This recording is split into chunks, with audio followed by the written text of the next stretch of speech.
Good morning, everyone, and welcome to Tuesday's FRT Gold live video. Hope you're all doing well and looking forward to what should be another decent day of racing. Actually, strange at this time of the year that that's actually the national hunt racing, the jumps racing, dominating the afternoon and indeed the evening as well. 6 meetings taking place, just the one flat meeting from Beverley, and then we're at Wincanton and Sedgefield a little bit later on this afternoon before 3 jumps meetings again this evening from Killarney over in Ireland, and then also from Southwell and Fosslass as well. So all about the jumps today, which I know is a bit strange at this time of year, although technically the jump season is underway. It's flat season time of the year, but much of that is probably down to the fact that we've got some really good flat racing coming up during the week, with a York Stanton meeting taking place. That starts tomorrow. A really good 3-day festival, just like the 3-day Chester Festival that we had last week. We've got another really good one coming up this week, so another treat there. Should be, as I say, a really good day's racing. If you did want to join in a Q&A session and ask any questions on any of today's tips, or if you want any personal tips, or you've got just general horse racing or betting inquiries, then please do feel free to get in touch. Easy to join in the Q&A session. If you do that, just simply start asking some questions and you can get in touch with me straight away. As well as joining in the live Q&A session, you can also send an email. It's joe@freeracingtips.co.uk. You can get in touch via Twitter. We are at freeracingtips7. And then if you're a gold member and you're not yet on the Facebook group, I do really recommend even just joining Facebook just for that reason. It's facebook.com/groups/FRT Gold. You do have to ask to join the group, as it is a closed group for gold members, but as long as you are a gold member, we'll accept you as soon as possible, and you can join in all the fun, all the banter, the competitions, and also see not only my fancies for the day, but plenty of people that have a lot of horse racing experience. Plenty of our members, they also share their thoughts on the day as well. So plenty to get excited about over in that group, and I would certainly recommend joining that. So there are all the ways you can get in touch. Feel free to do so. Every time of day throughout the day, whether you're watching this video live or not, I'm always there at the end of an email or a Facebook message if you wanted to get in touch there. So that's all the ways you can do that. We'll take a little look at yesterday, which was really frustrating. Again, I'm getting a bit sick of saying this over the last sort of 3 or 4 days or so, but yeah, really frustrating day, really annoying. 3 second place finishes in the lucky 15, and I know there's no real hard luck stories in racing. If your horse finished second, it's because it wasn't good enough to win. I think more often than not that's quite simply the case. One of these races was in a photo finish as well, really close for that one, and you do just need a little change of luck, really. I'd rather this than horses falling or finishing way back in the field, and we're tipping poor horses. I don't think that's the case. We're just, at the moment, they just can't seem to get their necks in front, and that's really frustrating. But as I say, I'd rather that the 3 second place finishes and leave the day a bit more frustrated than tipping 3 horses that finished in 9th or 10th place or something and never did anything. We're not really on the wrong track. I've had a little change of thought for some of today's horses, but I think we've got 90% of it right, and it's just finding that little bit extra just to find that horse that gets the nose in front. Of course, we did have a really good premium tip winner just a couple of days ago, but it'd be good to hit a premium tip and next best double today. I think that's well overdue, so hopefully we can do that. As I say, today it's all about the national hunt racing. Apart from the one racing at Beverley, it's then over jumps at Wincanton, Sedgefield, Killarney, Southwell and Fosslass. So we'll start, as always, by looking at our premium tip for today, and that goes in the 420 at Sedgefield, and our tip here is Edmund, and that's currently at 6-4, and this is from 9 to 4. We actually managed to get last night on this horse. Edmund has actually won 2 of the last 3 races, and last time out managed to win over course and distance in these kind of conditions. Loves a bit of soft ground. It's soft, good to soft in places officially at Sedgefield today, but I would have thought it would be more on the soft side of that. Anyway, so it comes in here in great shape, this horse. We've got 4 runners in this race today, which can usually be a bit of a disadvantage for some horses. They don't quite know how the tactical battles are going to pan out, and they are tricky races, but in actual fact, the last 2 times that Edmund has won, there's been 4 runners in the race, so he knows all about these small fields and won't mind a little tactical battle. Wilson Rennick is on board again. He seems to be the man for Edmund, and he knows exactly what to do in these kind of races as well. Knows all about winning here over course and distance. That's vital. I think this horse is going to be really tough to beat actually today. Ticks all of the boxes, to be honest. Has a course and distance win, goes on the ground, has a top jockey, yard in decent form, knows all about these kind of races. 4 runners, not a problem at all. And I think, yeah, we'll go really well today. I think we're looking at a good premium tip there. As always, the market support is a positive. And yeah, 6 to 4 from 9 to 4 on the premium tip. That's in the 420 at Sedgefield, and it is Edmund. Right, so the next best bet of the day, that goes in the 340 at Wincanton, and our tip here is Boston at 2 to 1. Now, this horse actually fell when 4 lengths clear last time out, and that fall was at the last flight of hurdles, so really, really frustrated now, especially if you backed this horse. But I think, although that fall last time out was frustrating, I think, you know, the horse, it was a recent fall, and I think if the horse...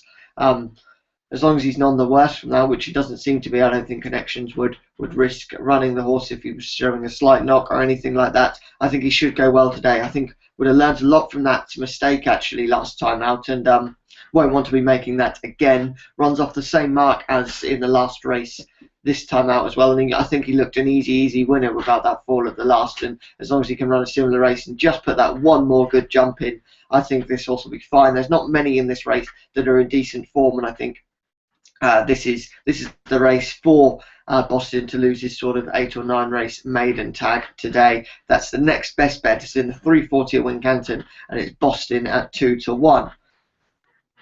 Right, now we move on to the Little Earner. That actually goes in the 330 at Beverley, and our tip here is Captain Scooby, currently 11 to 2, and that's from 9 to 1 last night, and there's been no non-runners in this race at all, so just shows one of a big advantage of being a Gold member and getting those tips the night before. 9 to 1 and been backed into 11 to 2, and that 11 to 2 isn't available with many bookmakers. That's going to shortly go to 5 to 1 with just about all of them, I think. So we could have spotted a bit of a gem here, and that each way value by now is just about gone, really. I don't think you really want to be backing this horse each way. So this horse was actually beaten 2 lengths when, I think, 5th at Hamilton last time out, but that was actually his first run on turf this season. I think horses often do need, you know, 1 or 2 runs on turf before producing their best performances. I think he should build on that today, and has been racing on the all-weather actually throughout the winter, so fitness isn't a problem. Might have the fitness edge over some of these. He's actually the bottom weight in this race as well, doesn't carry much weight at all, and on top of that, Connor Beasley, who's a top apprentice and well worth his £3 claim, does take a little bit of extra weight off as well, so it's a bit of a featherweight on this horse's back actually today. Has won over course and distance in the past as well, which again is vital. Won't mind today's ground, I don't think. Looks to be off a really winnable mark. And as I say, at 9 to 1, you were looking at some great each way value. Not quite that anymore. If you're going to be backing it 11 to 2, I'd suggest a small stakes win only bet. But I think this horse has a great chance today. That's the Little Earner in the 330 at Beverley, Captain Scooby at 11 to 2. Right, move on to the Lucky 15 now, and actually with the market support and the way this Little Earner was looking, I thought it was a great one to include in the Lucky 15. So Captain Scooby in the 330 at Beverley gets our Lucky 15 underway at 11 to 2. Then we have Boston in the as you know, in the 340 at Wincanton at 2 to 1. It's then Edmund, the premium tip, in the 420 at Sedgefield at 6 to 4. And then finally, it's Mulco Jack in the 530 at Southwell at 11 to 4. Potential returns from £1 stakes for this Lucky 15 wasn't around about the £550 mark, but the market support for both Captain Scooby and Edmund, I mean, it's probably now around about the 500, maybe 450 mark or so, depending on a few more market moves in the last 10-15 minutes since this video started. So they're today's tips. I'm feeling really confident that we can have a good day. Hopefully we just get the day off to a good start. If we get that first winner on the board, that will be Captain Scooby, that will be the Little Earner, and that would see us in profit for the day already, and then hopefully we can have a really good one. I think we've got a great chance of bashing the bookies today. As I say, plenty of these horses ticked all the right boxes that I was looking for, and that's always a good sign. So feeling good that we can have a really good day today after a decent one on Sunday with a premium tip winning, but it has been a frustrating few days, and I do hold my hands up for that. We haven't been tipping horses that have been absolute donkeys and done nothing, but at the end of the day, if you've backed a horse at a win only bet, it doesn't matter if it falls or at the first or is beaten by a short head, you still don't get any of those winnings. But you know, I do think people are quick to forget, you know, the form of the premium tips. And actually, since March the 1st, when we started launching the 4 points per premium tip, um, so a 4 point win only bet, it's actually the total profit is in triple figures. For since that's gone. So it might not have been, you know, over the last week or so, we might not have had as many winners or the kind of strike rate that we've been used to. But don't forget that in, you know, March and April, it was, you know, we were hitting 5 winners in a row, and I think it was something like 17 out of 21 or something extraordinary like that. So, you know, people are, I know how easy it is to forget, because I forget myself sometimes, but don't forget just how well those premium tips, the figures are showing. It's the same for the next best bet. They're in profit. Lucky 15, since it started, well in profit. But the thing with a Lucky 15 is you have to, you know, it might so be that you have a month where things don't go well at all, and then all of a sudden there's that big payday. So hopefully that big payday is just around the corner again. But yeah, all tips are in profit since we launched them, and you know, you will have lows, but you've got to take them with the highs as well.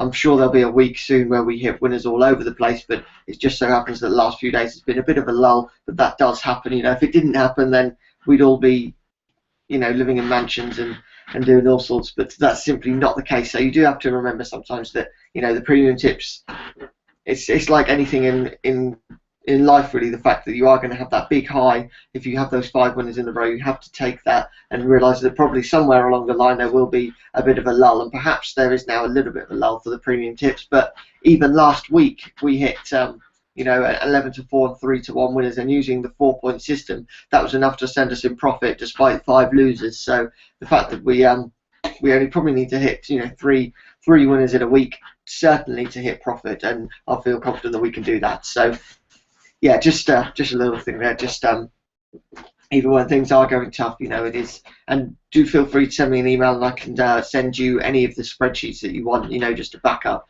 the evidence there. That's absolutely fine. joe@freeracingtips.co.uk if you wanted to see that. So they're all the tips for today. Had a little chat about that, and yeah, thanks to all of you for watching today as well. Good to see plenty of viewers. But tomorrow actually is the start of York's Dante meeting, and the feature race tomorrow is the Group 2 Duke of York Stakes. It's a really wide open race, over 6 furlongs this one. You've got Jack Dexter is your 6 to 1 favourite. It's their Movie Star at 13 to 2. And Astaire at 7 to 1. It's their 9 to 1 bar. Really competitive race this. I do like the look of Jack Dexter. It's a horse that I followed last season. I followed a little bit this season as well. At 6 to 1 anti-post, I'm not sure I want to be backing him though. I think I want to wait until perhaps even tomorrow morning, where I see just exactly how the ground's going. You see, you know, a lot more. You see some more stall entries. You see if there are any non-runners, which I'm sure there are. If there's going to be some testing ground, you can expect non-runners throughout the week, and Jack Dexter might even be one of them. Who knows? But if the rain keeps coming, you know, the softer the ground, the more non-runners we're likely to see. So not a race I'm looking at anti-post market-wise, and I think that would be my advice to you for this Dante meeting. You know, if you know a horse goes on really soft ground and that's how it looks it's going to be, then fine. But for me personally, I'd say stay away from that in the anti-post market. You might look and get some good value, but of course if you back a horse anti-post and it becomes a non-runner, you don't get your money back there because you are taking a big risk, and that's part of the reason why you get a good value. So my first top tip for the Dante meeting would be it's not one for an anti-post market. You might completely disagree with that, and that's fine if you want to go ahead to do just that. But I'd say, you know, perhaps just stay away from it with the uncertainty on the ground, with things getting soft. You know, flat horses want good ground. I'd say that's a general rule. Most flat horses want some good ground to race on, and if the rain keeps on coming and if it goes soft or even soft heavy in places, there'll be plenty of non-runners. And then sometimes even the value that you wanted on a horse, maybe you backed a horse at 10 to 1 because you thought it was great each way value, but then there's 3 non-runners and rule 4 means is at 5 to 1, and you might all of a sudden not like the look of that so much. So that would be my tip for the Dante meeting. It should be a really good meeting. Really looking forward to it. Hopefully we can clean up in terms of bashing the bookies, and that Duke of York Stakes will be a really good one. If there isn't an official tip from there tomorrow, I will have my fancy. I'll share that preview in tomorrow's video. But yeah, thanks to all of you for watching today. That is just about it. Any questions throughout the day, as I say, feel free to get in touch. But yeah, thanks for watching today. I hope you enjoy the day's racing. Let's hope we can start off with a few winners and then really take the bookies to the cleaners. They certainly deserve it. thank you all for watching, and I'll speak to you all a little bit later on. Thanks, and bye-bye.